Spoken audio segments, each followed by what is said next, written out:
వచ్చారు కనుక పాటలు పాడారు. వాక్యం చెప్పేప్పుడు వచ్చారనుకోండి, ఎవరిస్తారు పాట పాడమని మైకు? పాటలు పాడే టైంలోనే రావాలి. పాటలు పాడే టైంలో రాకోకుండా వాక్యం చెప్పే టైంలో వచ్చి, పాస్టర్ గారు నేను ఒక పాట పాడాలి కానీ వాక్యం ఆపాలని తర్వాత చెప్తాడు అన్నారనుకోండి, ఏమంటారు దాన్ని? గర్వం అనరు? మీ ఊరిని అట్ట అనరా? దేవుని స్తోత్రం, హల్లెలూయా. నాశనానికి ముందు గర్వం నడుస్తుందట. మీ ఊరోళ్ళు మంచి వాళ్ళు, మిమ్మల్ని అంటలే సుమ, నేను అర్థమాడకే చెప్తున్నా. నేనే ఆశ్చర్యపోని చెప్తున్నాగా. చాలా మీటింగ్స్కి వెళ్తూ ఉంటాను నేను వాకింగ్ చెప్పడానికి. ఎంత అర్లీకి వచ్చే వాళ్ళు మాత్రం ఎక్కడ లేరు మీ ఊర్లోనే. దేవునికి స్తోత్రం.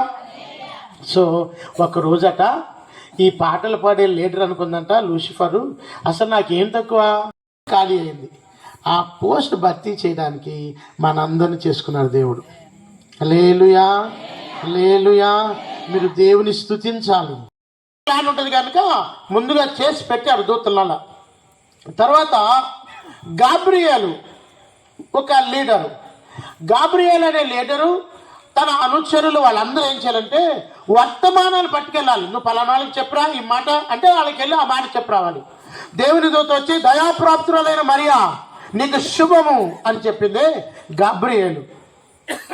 ఏంటమ్మా శుభవచనం అంటే, మరియా దేవుని చేత నువ్వు దయ పొందుకున్నావు, నువ్వు గర్భం ధరించబోతున్నావు, ఒక పరిశుద్ధుడికి జన్మనివ్వబోతున్నావు, ఆయన ఈ లోకంలో ఉన్న ప్రతి వారి పాపాన్ని తీసివేయబోతున్నాడు అని చెప్పారు.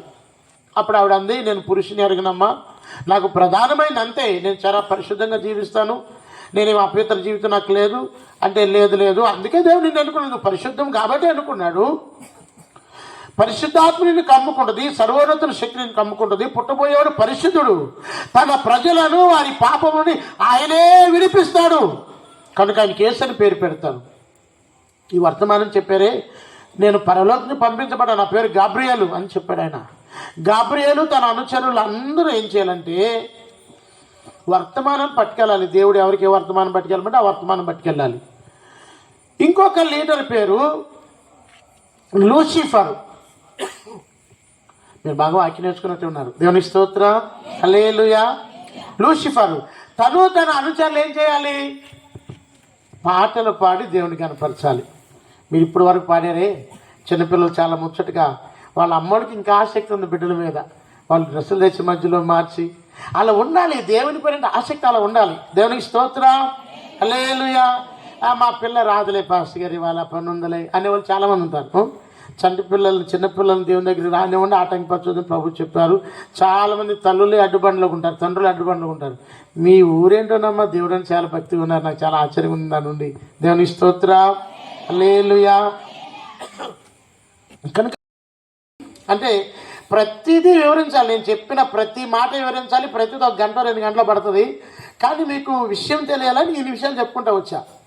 దేవుడు ఉన్నవాడు. ఎప్పుడున్నాడంటే ఆయన ఆదిలోనే ఉన్నాడు. భూమి, ఈ సృష్టి, సమస్త సృష్టి రవ్వంతైనా చేయబడక ముందు ఆయన ఉన్నారు. ఆయనే సమస్త సృష్టిని చేశాడు. భూమిని మన కొరకే చేశాడు, మనిషి కొరకే చేశాడు భూమిని. ఆకాశాన్ని, నక్షత్రాలు, సూర్యుడు, చంద్రుడు అన్నీ మన కొరకే దేవుడు మన కొరకు చేశాడు. ఈ గాలి మన కొరకే పెట్టాడు. ఈ కరోనా వచ్చిన టైంలో ఆక్సిజన్ లేక ఎంతమంది చచ్చిపోయారండి. ఇచ్చే డబ్బులు ఇచ్చి రికమెండేషన్ చేయించుకోవాలి హాస్పిటల్లో చేరాలంటే. ఆక్సిజన్ ఆ బండ పెడతారు, అది ఉంటే కొంచెం ఏమైనా ఉపయోగం ఉండి కొద్దిమంది బతికారు, కొద్దిమంది పెట్టినా చచ్చిపోయారు. ఈ ఆక్సిజన్ మనం కొనుక్కోవాలనుకుంటే ఎంత అవుద్ది? ఏదో దేశంలో ఈ మధ్యకాలం నాకు ఎవరో వాట్సాప్లో పెట్టారు, పిల్లలు ఆడుకుంటూ ఈ పొలాల్లో స్పేర్ చేస్తారు చూసారా, వెనకలో ఒకటి వేసుకుని, అట్లా వెనకలో ఒకటి వేసుకుని డబ్బా మాస్క్ పెట్టుకుని ఆక్సిజన్ మాస్క్, అక్కడ కలుషితం అయిపోయిందంటే గాలి ఆ దేశంలో. అది పెట్టుకుని ఆటలాడుకుంటున్నారు. నాయన మా దేశం చదువుతాయి సమస్య. ఎక్కడ కొనుక్కుంటాం మనం? నీళ్ళే కొనుక్కోలేకపోతున్నాం.